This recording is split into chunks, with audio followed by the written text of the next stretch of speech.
I am 87 years old. I have buried my wife. I have buried my brother. I have buried men I once believed would outlive me by decades. And somewhere along the way, I also buried the man I used to be, the man who cared too much about things that never truly mattered. When you reach my age, something strange happens. The noise disappears. The competition disappears. The opinions of strangers, the ones that once kept you awake at night, fade into nothing. You begin to see life with a kind of brutal clarity. And standing here this close to the end, there is something I feel obligated to tell you. Because you, the people still running around out there, are living like you have a contract with time. You don't. None of us do. You treat your days like spare change, like something cheap.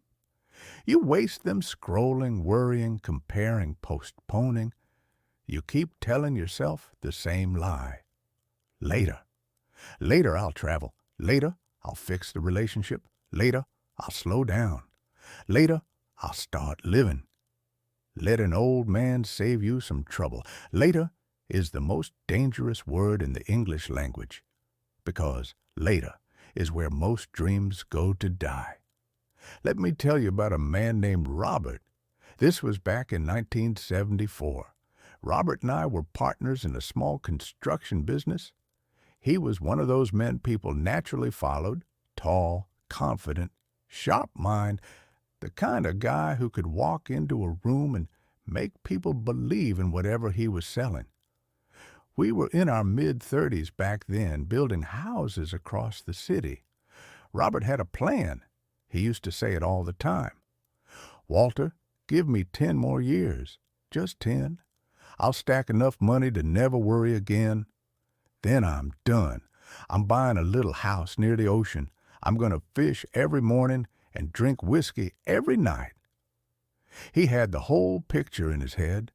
The porch, the ocean air, his wife Linda painting in the afternoons, the life he was going to start living once the numbers in his bank account were big enough.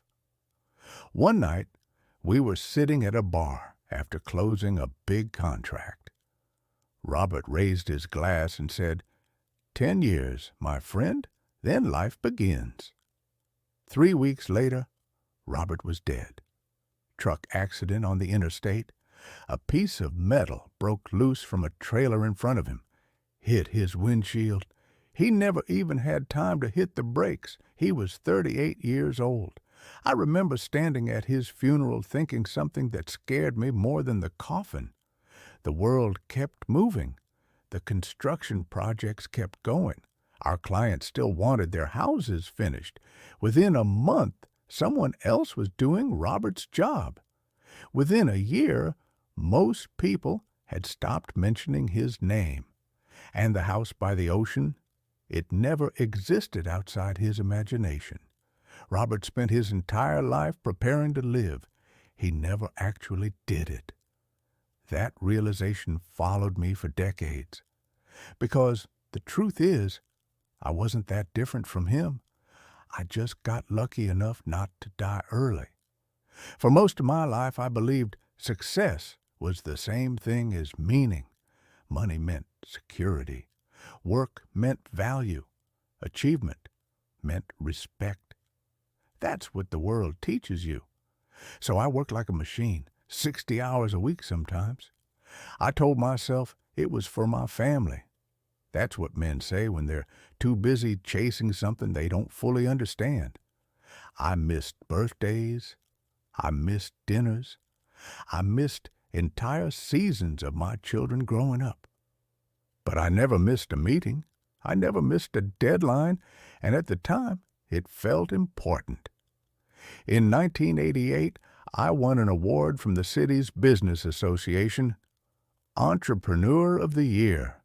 Big ballroom, fancy suits, flashing cameras. People stood up and applauded when they called my name. I walked onto that stage feeling 10 feet tall, like I had finally proved something, like I had beaten the game. But here's the part they don't show you in those success stories. I went home that night holding that glass trophy. The house was dark. My wife Margaret had fallen asleep waiting for me. My two kids were already in bed. I sat alone at the kitchen table with a drink and that shiny piece of glass.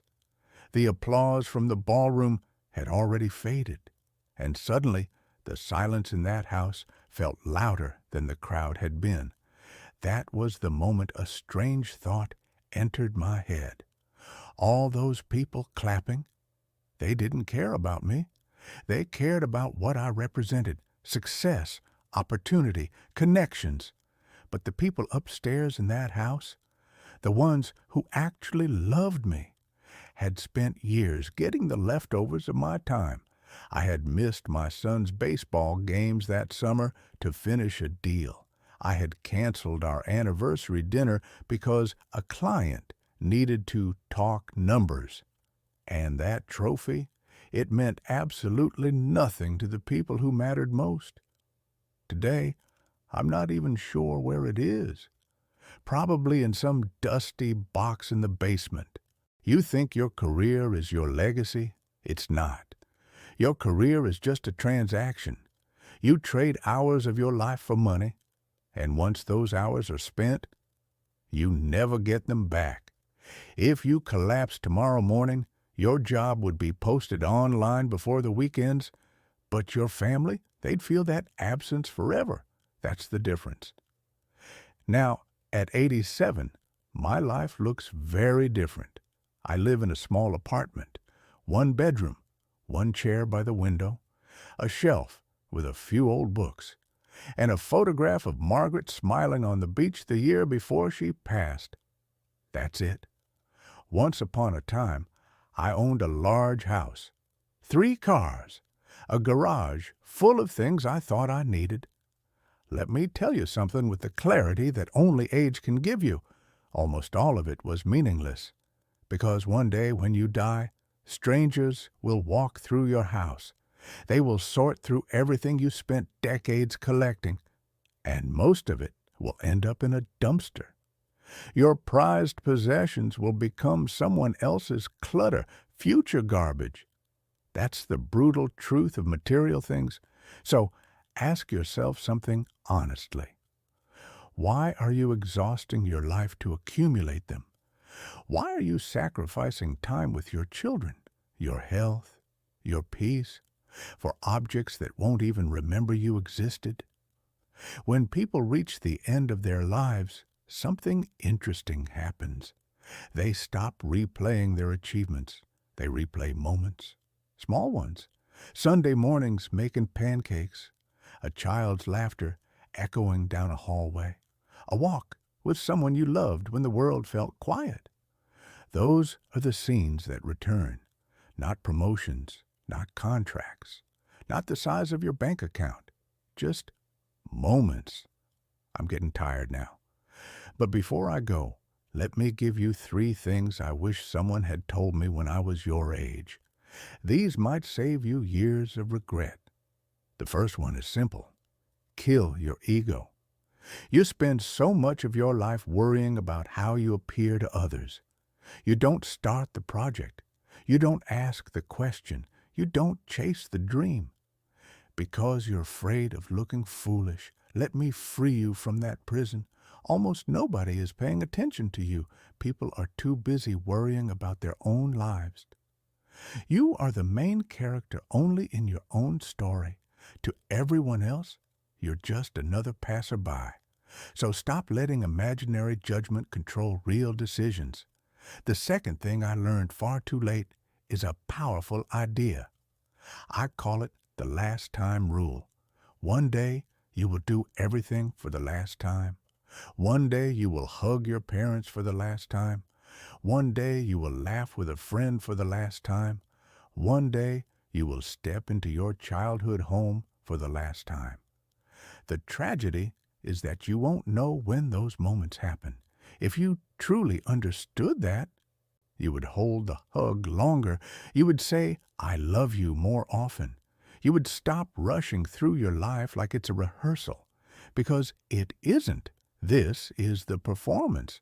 And the third thing, the most important thing, wake up. You are young. You have energy. You have time that men my age would give anything to hold again, and yet you are spending it distracted, endlessly entertained, numb. Look up from your phone. Step outside. Feel the air. Call someone you've been meaning to call. Forgive someone you've been stubbornly holding anger toward, not because they deserve it, but because carrying hate is heavy and your life is too short for unnecessary weight. Here's the truth most people discover far too late. We are all going to die, every single one of us. But most people never truly live. They stay comfortable. They stay safe. They stay busy. And then one day, they run out of time. You would hold Don't be like Robert. longer. Don't You would spend say, your life I preparing love you to live more often. Start now. You would stop Eat the rushing good through your food. life like Take it's a the trip. rehearsal. Say what Because you feel. it isn't. Tell the people This you is love the that you performance. love them. And the third Because thing, the clock the is most running, important whether thing, you pay attention up. to it or not. You are young. And when You you have reach energy. my age, You have time will that see it men my clearly. age would give anything Time to hold was again. never the problem. And yet, You the are problem spending was it believing you distracted, had more of it endlessly than you entertained, actually numb. did. Look up from I'm your going to phone. rest now. Step But outside. you feel You the should air. go live. Call someone you've been meaning to call. Forgive someone you've been stubbornly holding anger toward, not because they deserve it, but because carrying hate is heavy and your life is too short for unnecessary weight. Here's the truth most people discover far too late. We are all going to die, every single one of us. But most people never truly live. They stay comfortable. They stay safe. They stay busy. And then one day, they run out of time. Don't be like Robert. Don't spend your life preparing to live. Start now. Eat the good food. Take the trip. Say what you feel. Tell the people you love that you love them. Because the clock is running whether you pay attention to it or not. And when you reach my age, you will see it clearly. Time was never the problem. The problem was believing you had more of it than you actually did. I'm going to rest now, but you should go live.